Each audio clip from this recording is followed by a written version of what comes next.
Sumasahimpapawid mula sa Premier Ibanag City of the North. Para sa Diyos at sa Pilipinas nating mahal, ito ang DZYT 765 SMNI Radio Tuguegarao. Kapartner mo sa balita at serbisyo.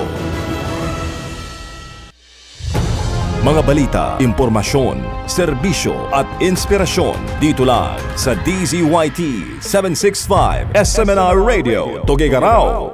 SMNR Radio News Blast.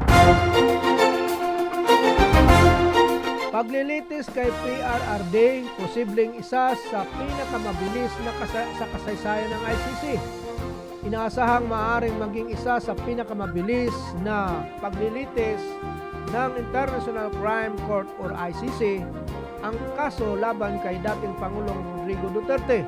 Ayon sa ICC Prosecution Office, target nitong matapos ang lahat ng pre-trial preparation sa kaso laban kay dating Pangulong Duterte sa September 30, 2026.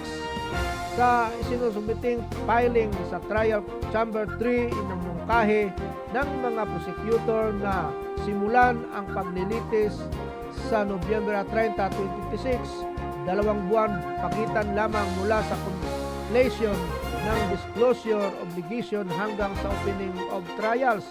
Ayon sa ICC, ang mabilis na schedule ay kahalintulad lamang sa kaso ni Akida Ahmad Al-Faqi Al-Madhi, miyembro ng extremist group na Ansar Idini na naugnay sa Al-Qaeda na agad na umamin ng kasalanan, kaya natapos agad ang buong proseso sa loob ng ilang araw noong 2016. Gihit ng prosecution, ang bilis ng proseso ay para maiwasan ang pagkaantala sa aktwal na trial proceedings.